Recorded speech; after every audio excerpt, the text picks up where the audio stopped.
They say it's impossible to get across the bog and into the Deadlands. I wouldn't say it was easy, but I managed to do it. There's a monster that lives in the bog, and it is a horrifying beast. A large mass that stays primarily hidden beneath the swamp itself, teeth and tentacles everywhere, and an odor I will never forget. Despite that trial, I now find myself inside the Deadlands. The mission I took led me here to find a mercenary like me that went missing. Yet I feel if I'm not careful that I may soon join him. After emerging from the bog, I made my way as far into the Deadlands as my legs would take me, and set up camp for the night. At least I think it was nighttime.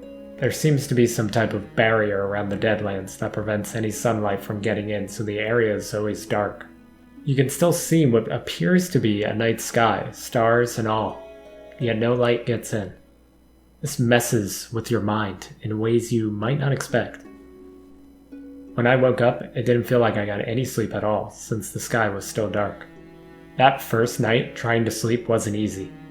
The idea of the Deadlands is scary enough on its own, but once you're inside, your fears are amplified. I recall stepping out of my tent I had set up and feeling a sudden coldness, followed by my skin feeling as if it was coated in sweat. I thought maybe my trek through the bog gave me an illness of some kind, but after I packed up my gear and went further into the Deadlands, my body adjusted and I felt perfectly fine. I started to believe that the place itself was messing with me. Then I heard her voice for the first time. The voice of the witch goddess, Aradia.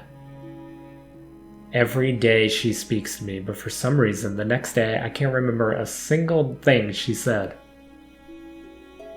I know she's manipulating me, and I know she's trying to point me in a certain direction. Whatever path she's trying to put me on, I'm trying to go the opposite. A difficult task when you don't know what she's telling you. I didn't bring many supplies, so I had no paper to write her messages on, so I began to write some words in the dirt.